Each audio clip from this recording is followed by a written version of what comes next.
السلام عليكم ورحمة الله وبركاته. استاذنكم بس دقيقة واحدة قبل ما نخش في محتوى الفيديو. انا عاوزة بس دقيقة تدعوا معايا فيها لوالدي ووالدتي بالعفو والرحمة والمغفرة، والاهالي اصدقائي. وانا يعني كل اسبوع انا بنزل على الفيسبوك بتاعي فيديو صدقة كارية على ارواح والدي ووالدتي، ويعني برضو اصدقائي، وممكن اي حد حابب ان انا اضيف قريبه او صديقه في فيديو صدقة، مفيش اي مشكلة بجد. هو بس تكتبوا لي في الكومنتس وانا بجد ههتم وهكتبه.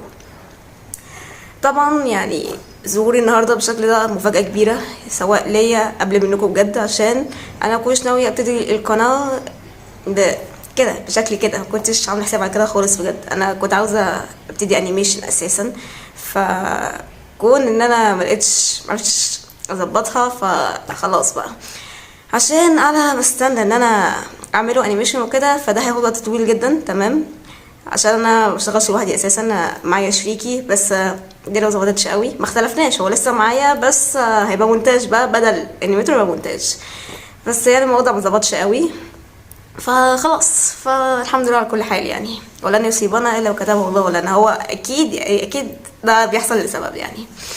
المهم، المفروض كان اول فيديو زي ما انا حكيت قبل كده، يعني انا كنت حلقت مفاجأة لشوية من صحابي، قلت ان الفيديو هيبقى عن الشتايم والالفاظ، انه الموضوع بقى مستفحل قوي في حوالينا في المجتمع عامة في مصر هنا، ويمكن حتى في مجتمعات بره. انا طبعا ما اعرفش، مسافرتش، بس الحس كده البشر عامة حصل لهم انحطاط كده، يعني سوري في الكلمة يعني عشان بقول انحطاط، بس اللي هو بقينا نسمع شتايم كتير قوي يا جماعه في الشارع، سواء بقى من الناس الكبيره، من الصغيرين، من ناس المفروض يبقوا قدوه لينا اللي هم الكبار تحديدا، يعني سواء مثلا اهالينا، او مثلا الناس اللي بتروح السناتر وكده، المدرسين ساعات بقوا يشتموا دلوقتي، يعني بقيت يعني الموضوع مبقاش طبيعي بجد.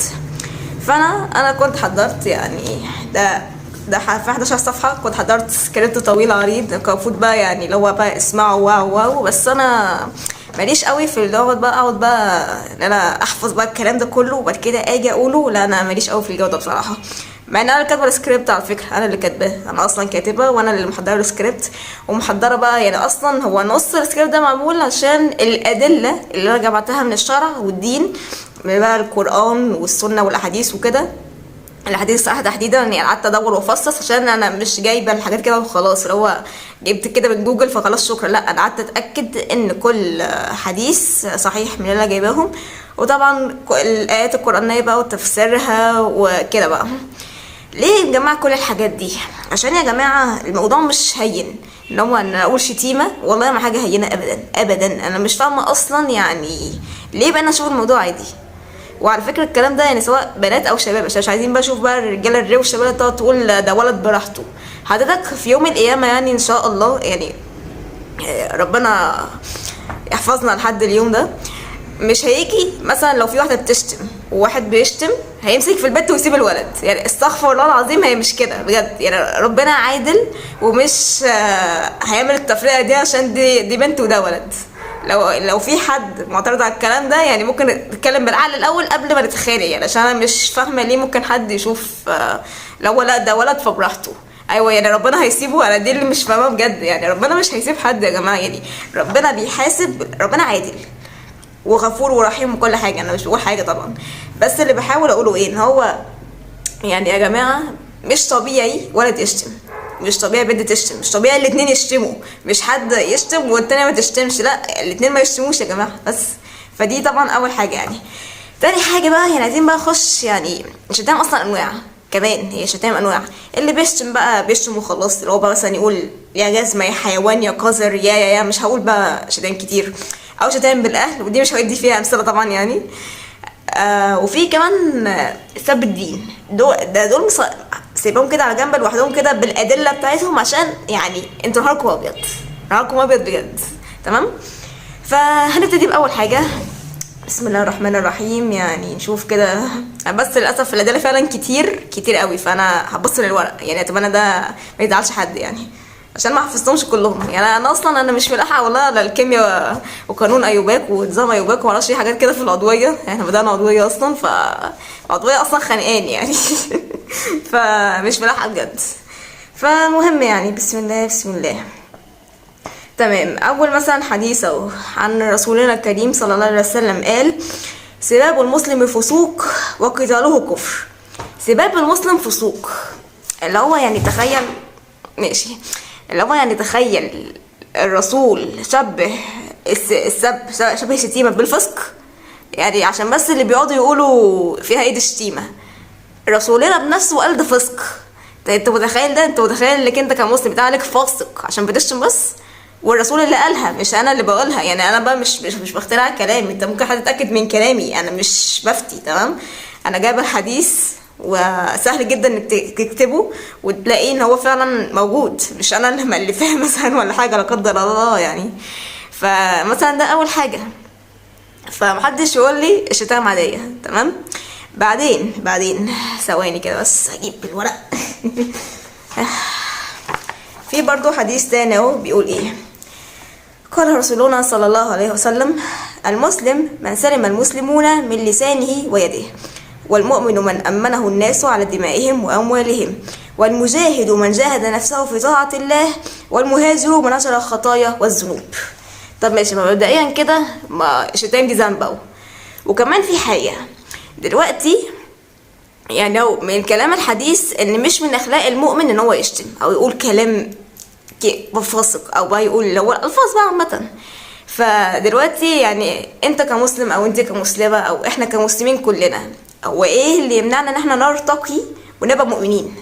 يعني ليه يتقال عليا مسلم وانا ممكن يتقال عليا مؤمن؟ ليه؟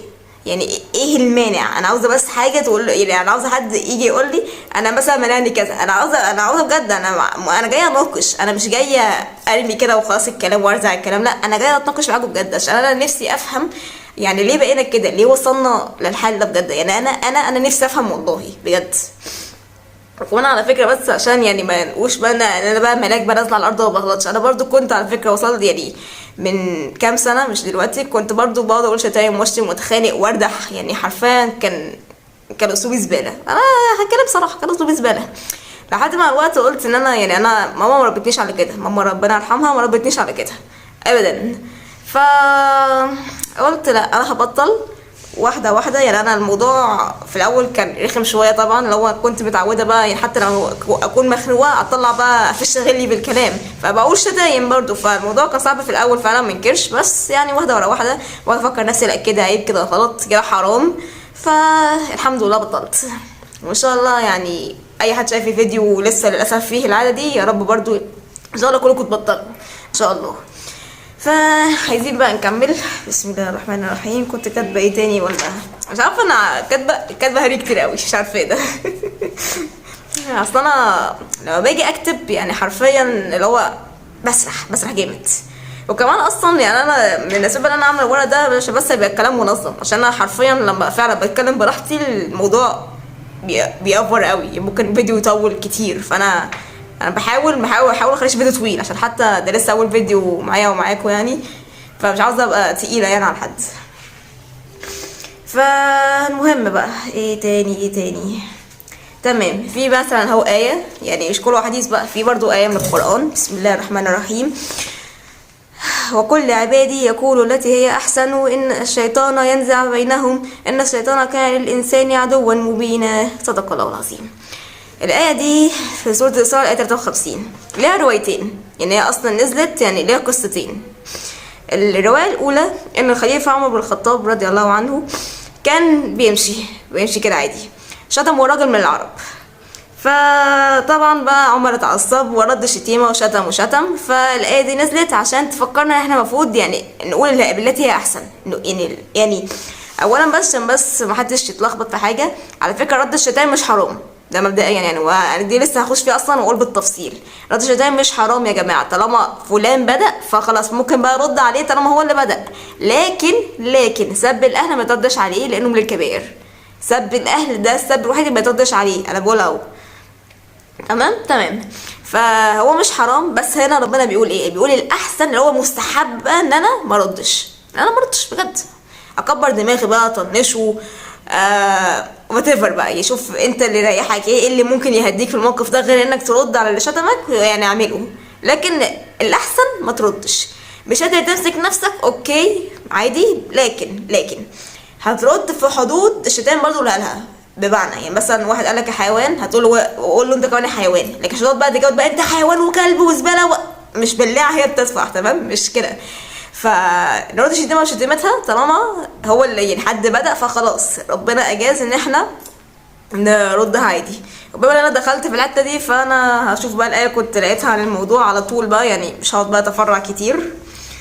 فبسم الله، كانت فين؟ وبس صفحات كتيره. ربنا قال في سوره الشورى الايه 40 و 41: بسم الله الرحمن الرحيم: وجزاء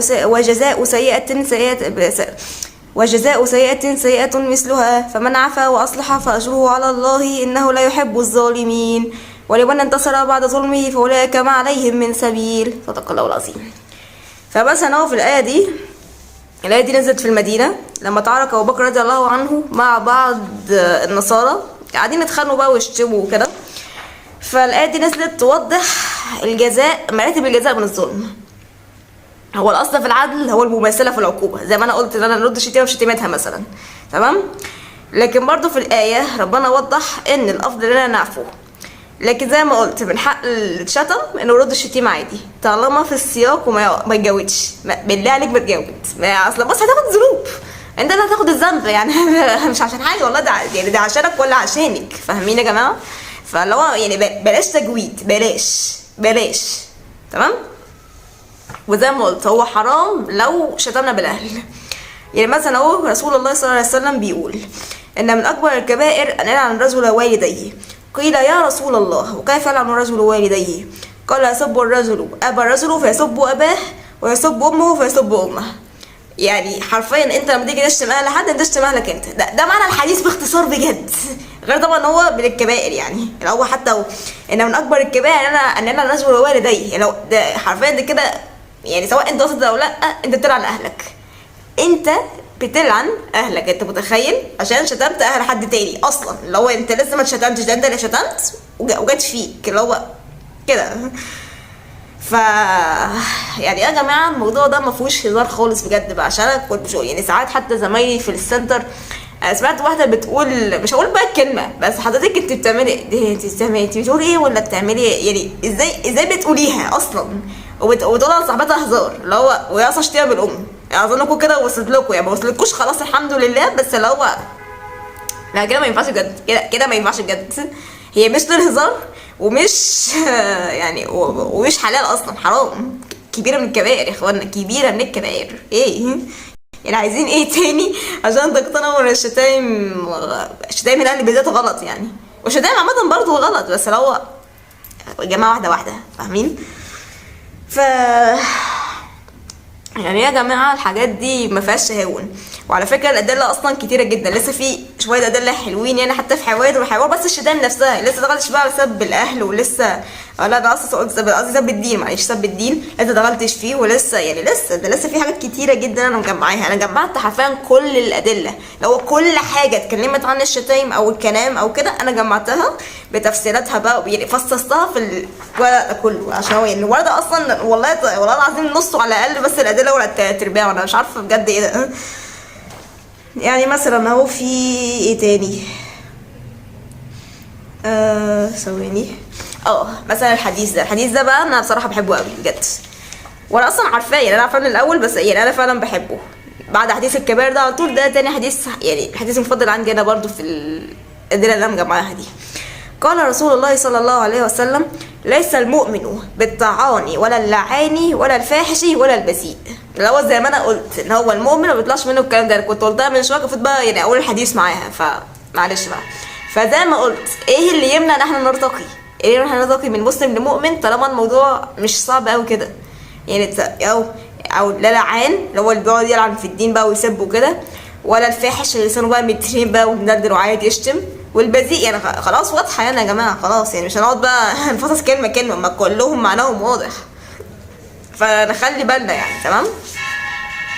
وعندنا برضو مثلا لو فيها برضو حديث تاني، قال رسول الله صلى الله عليه وسلم: إن الرجل اللي يتكلم بالكلمة من سخط الله لا يلقي لها بالا يهوى بها في جهنم. يعني هو يعني ربنا يحفظنا. على فكرة الحديث ده فعلا حتى لما قريته بجد خوفني، اللي هو متخيلين ان احنا ممكن نخش النار في كلمة واحدة، ولا هو كمان كلمة قلتها وانا مش خايف من ربنا ولا فكرت في حساب ربنا ولا اي حاجة، بس كلمة طلعت مني وانا مش بفكر في اي حاجة خالص ودخلت النار. اللي هو يعني ربنا يحفظنا، يعني ربنا يحفظني ويحفظكم جميعا من المصير المرعب ده. فالموضوع زي ما قلت ما فيهوش هزار يا اخوانا بجد. على فكرة حتى مش من قلة كلمات اللغة العربية، يعني ده اللغة العربية لوحدها 14 مليون كلمة او 12 مليون في الحدود دي. فلو ايه يا جماعة، مش من قلة الكلام عشان نقول مش عارفين نهزر غير في الشتايم يعني. فاهمين قصدي ولا ايه؟ اللي هو لا بجد مش طبيعي يعني. ومثلا برضو في سورة البقرة الآية 83 ربنا قال بسم الله الرحمن الرحيم: وإذ أخذنا ميثاق بني إسرائيل لا تعبدون إلا الله وبالوالدين إحسانا وذي القربى واليتامى والمساكين وقولوا للناس حسنا وأقيموا الصلاة وآتوا الزكاة ثم توليتم إلا قليلا منكم وأنتم معرضون. صدق الله العظيم. الآية دي نزلت في بني إسرائيل عشان ربنا فكرهم بالعهد اللي هو ألزمهم بيه حتى في التوراة وفي الإنجيل، اللي هو في الآخر ما أصلا الكتب السماوية من إله واحد، دي حاجة مفروغ منها. فربنا بيفكرهم بالمفروض اللي هو المفروض تعملوا كذا وكذا، ان انتوا تقيموا الصلاة وتأتوا الزكاة وتقولوا بالتي هي أحسن برضو، اللي هو وقولوا للناس حسنا. وفي بقى ناس كتير ما لزمتش. فهو يعني حتى يعني الآية دي نازلة، يعني ربنا بيعاتب انتوا ليه ما لزمتوش؟ انتوا ايه اللي منعكم انكم تسمعوا الكلام؟ ايه حجتكم؟ مش عارفين القوانين؟ انا نزلتها في التوراة، نزلتها في الانجيل، ونزلت كمان في القرآن. فلو حضرتك انت مالكش اي حاجة خالص بجد، يعني اللي هو مالكش اي حاجة سواء بقى انك تقول بقى كلام بشع او تقيم الصلاة وتأدي لو تعمل بقى العبادات بتاعت ربنا بقى. مش هقعد افصصها كلها، انا عارفينها يعني. فاللي بحاول اقوله ايه، اللي هو يا جماعة الموضوع ما فيهوش تهاون بجد. كان في كمان حاجة كده انا عاوزة اقولها بس مش فاكراها دلوقتي، مش عارفة انا كاتباها في ورق اصلا ولا لا، بس خليني معاكم بقى لحد ما نوصل لها يعني. بس عشان كده دايما حددي اطول، نخش على ثواني زي ما قلت بقى دلوقتي بقى سب الدين. يعني انا زي ما قلت انا كنت عاوزه اسيبها جزء مخصوص كده. حتى مثلا جايبه آية للاسف من ليه بقول للاسف؟ عشان هي من سورة التوبة، السورة الوحيدة اللي في القرآن اللي بتبداش بالبسملة. يعني مفيش، يعني مش بقول بسم الله الرحمن الرحيم براءة، لا انا بقول اعوذ بالله من الشيطان الرجيم براءة على طول. هي اول كلمة في السورة براءة من الله ورسوله الى الذين عاهدتم من المشركين. فاللي هو السورة متخيلين اصلا ربنا بقى كان غضبان قد ايه عشان تبقى السورة ما فيهاش حتى بسملة، تبداش بالبسملة. بين كل 113 سورة التانيين السورة دي ما فيهاش بسملة، فدي حاجة مروعة. فمهم ربنا بيقول في الآية 65 و 66 من سورة التوبة: ولئن سألتهم لا يقولن إنما كنا نخوض ونلعب قل أبالله وآياته ورسوله كنتم تستهزئون لا تعتذروا قد كفرتم بعد إيمانكم. صدق الله العظيم. فهو يعني اللي بيشتم بالدين ولا اللي بيهزر برضو بالطريقة دي ده استهزاء بربنا، وهو نفسه اللي قال لنا كده. فأي حد بيشتم الدين دلوقتي وشايف اللي أنا بقول ده سمعني يعني دلوقتي بجد، ايه حجتك؟ يعني يا سيدي ما تواجهنيش يعني ايه حجتك قدام نفسك؟ او ايه حجتك قدام نفسك؟ ايه حجتكم قدام نفسكم عامه؟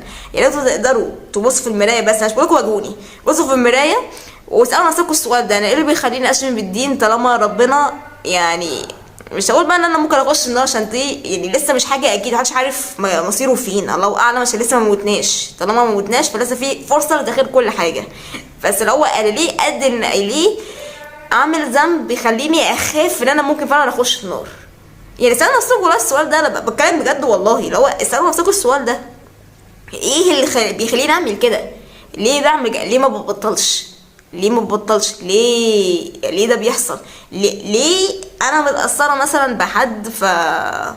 يعني حتى بصوا عشان كده برضو الرسول بيقول: فلينظر احدكم من يخالل، اللي هو الحديث بتاع الصداقه ده. اخلاقك من اخلاق صحابك، فانت برضو ما تصاحبش شله سوري يعني في الاول سرسجابه بيقعدوا يشتموا ويقولوا حاجات غريبه كده وتبقى معاهم وانت مثلا اصلا كنت محترم، فانت من الوقت هتقلب وتبقى زيهم، ما فيهاش كلام دي، عشان انت هتتاثر تبقى شبههم. فانت بتصاحب اللي شبهك انت، مش اي حد كده وخلاص يعني. حتى عشان كده الرسول اصلا نصحنا بكده يعني، حتى دي يعني حتى تعتبر من اوامر الاسلام ان احنا ننقي صحابنا. انتوا متخيلين اللي هو حتى دي قالوا لنا لا يا جماعه نقوا صحابكم وخليهم حاجه كويسه وحاجه نظيفه، لو حتى دي اتقالت كده. بالنسبه بقى لموضوع ان انا اللي هو القدوه بقى، حد مثلا كبير يقعد يشتم وكده، انا نفسي يعني دي بقى رساله ليا موجهه بالذات للمدرسين عموما، مش مدرس بعينه والله، مش عاوزه اقول اسامي اصلا عشان انا مش موجهه، انا مش قصدي مدرس معين، انا مش قصدي مدرس معين عشان انا اصلا هنا في تالتة انا جربت كذا مدرس اساسا عامه قبل ما استقر على مدرسين باخد معاهم، فانا عشان كده مش هستهدف مدرس معين واقول يا مستر كذا او يا ميس كذا، لا انا مش كده. نصيحتي عامه للمدرسين يعني يا جماعه، في طلبه كتير حتى لو مش كل الطلبه بس في طلبه بتاخذوكوا قدوه عامة، سواء مدرس بعينه او مدرسين عامة او ايا كان يعني. فدلوقتي انا كطالب لسه بقى عيل صغير 15 16 سنة، بشوف مدرسي الراجل بقى اللي هو ما شاء الله بقى يعني عنده دايما حاجات كتير جدا ويمكن حاجات انا نفسي فيها، فانا متاخذه قدوة وشكله محترم طبعا وابن ناس وبيشرح حلو وبحبه، فانا متاخذه قدوة ونفسي ابقى زيه، الاقيه بيشتم. يعني بجد ايه هيكون احساس كنتوا كده لما تخلوا عيال صغيره تكون يعني بيتعلموا منكم الشتايم؟ هتقولوا يعني ممكن مثلا بقى حد يجي يقول لي يعني هي جت عليا انا يعني انا بقى يعني العيال سايبه كله وهتيجي تتعلم مني انا؟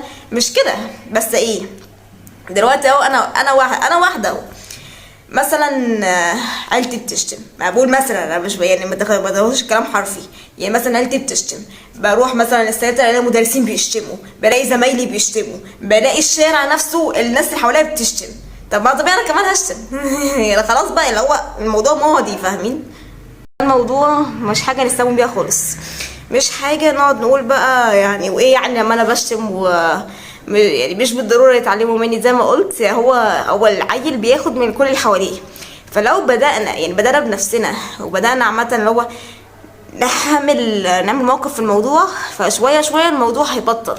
يعني لو مدرسين يبطلوا عامه يعني يشوف مثلا او حتى ينوه، حتى بتقول يقول يا جماعه عيب كده، يا جماعه كده حرام، يا جماعه كده غلط، فممكن دي تبقى بدايه العيال تشوف لا يعني فعلا في حاجه غلط كده من اللي احنا بنعمله. وصل بقى يعني برضو مع احترامي للناس السرسجيه معلش عشان دول اكتر ناس بشوفهم بتشتم بصراحه عامه يعني، فكده غلط والله العظيم كده غلط. فانا مش عارفه اقنعكم تاني ايه اللي هو انا جبت لكم بدل الدليل لسه مش عداهم طبعا اساسا، بس انا جايبه ادله كتير ومش عارفه انا متشسه كلها على فكره، مش عارفه بقى يعني الفيديو ابتدى يطول، مش عارفه اقولها كلها ولا ايه، بس ممكن بعمل جزء تاني لو انتوا مهتمين بقى في الموضوع وكده، او ابنزل باقي بوست على الفيسبوك، مش عارفه انتوا بتفضلوا ايه يعني، شوفوا ايه المناسب معاكم، عشان انا عاوزه امشي القناه يعني انها تواجب الكل، انا مش منزلاها عشاني والله، انا منزلاها عشانكم انتوا، عشان احاول افيد حد تمام. فاستنوا الفيديوهات الجايه ان شاء الله، سواء بقى الجزء التاني من فيديو الشتايم بقى بقيه الادله وكده ونكمل نقاش في الموضوع، او لو انتم مكتفيين بده وهنكمل بوست فيسبوك، يعني انا هشوف ارائكم على الكومنتات وكده وشوف يعني الاحسن هنعمله مع بعض ان شاء الله. بالنسبه للفيديوهات الجايه فيديو جاي ان شاء الله عامه اللي هو بعد فيديو الشتايم وكده، انا عاوزه كنت اتكلم برضو عن الهزار واخلاقيات الهزار، عشان برضو انا بقيت حاسه ان هو يعني في حاجات كتير نهزر فيها ومش صح برضو، فبرضو ناوية بتكلم عن الموضوع ده، برضو هجمع ادلتي وكده، يعني هيبقى في نفس الورق ده كده، والورق ده هيسحبنا كل مره، بس انا مش هقعد احفظ الادله، صعب جدا يا جماعه والله عشان الادله كتير جدا، وانا مذاكره قد كده، يعني هو اصلا يعني بدل ما اروح الم الفيزياء عشان تتلم دي انا جاي اصور لكم الفيديو، يعني ادعوا لي بقى يا جماعه عشان بجد الفيزياء والله مطلعه عيني، الوحيد اللي مطلعه عيني او اكتر ماده مطلعه عيني، فادعوا لي عشان بجد الماده صعبه قوي بجد، مش عارفه المشكله فين، والله العظيم مش عارفه المشكله فين. ممكن ما بعمل فيديو مره عن ثالثه ثانوي بعدين بقى بعد ما اخلص ثالثه اصلا بعمل فيديو بقى اتكلم فيه عن كل المغامرات دي بقى بتاعت ثالثه بقى. فالمهم الفيديوهات الجايه مش شرط اعمل دايما فكره هي اللي انا عاوزاها، انا ممكن اسمع برضه اقتراحاتكم عشان يعني مع بعض زي ما قلت لكم نعمل القناه. انا عاوزه ابني زي اسره كده لينا مع بعض، يعني انا وانتوا ان شاء الله. فاي حد انترستد عايز مثلا موضوع معين اتكلم فيه اناقش فيه، انا بتكلم عن اي حاجه عشان بس ما تفكروش ان المحتوى هيبقى ديني. هو ساعات هنزل حاجات عن الدين اهو، بس ده مش المحتوى الاساسي. انا محتواي عامه هيبقى توعوي عشوائي. فلو بقى اي حاجه عامه محتاجين نتكلم فيها، محتاجين ننشر الوعي فيها، هتلاقوني بتكلم فيها. ده عامه لو بقى اي حاجه بقى، حاجه بقى طبيه، حاجه دينيه، حاجه علميه، حاجه دراسيه زي ده، انت اي حاجه والله تمام. فبس سبحانك اللهم وبحمدك، اشهد ان لا اله الا انت، استغفرك واتوب اليك. باي باي.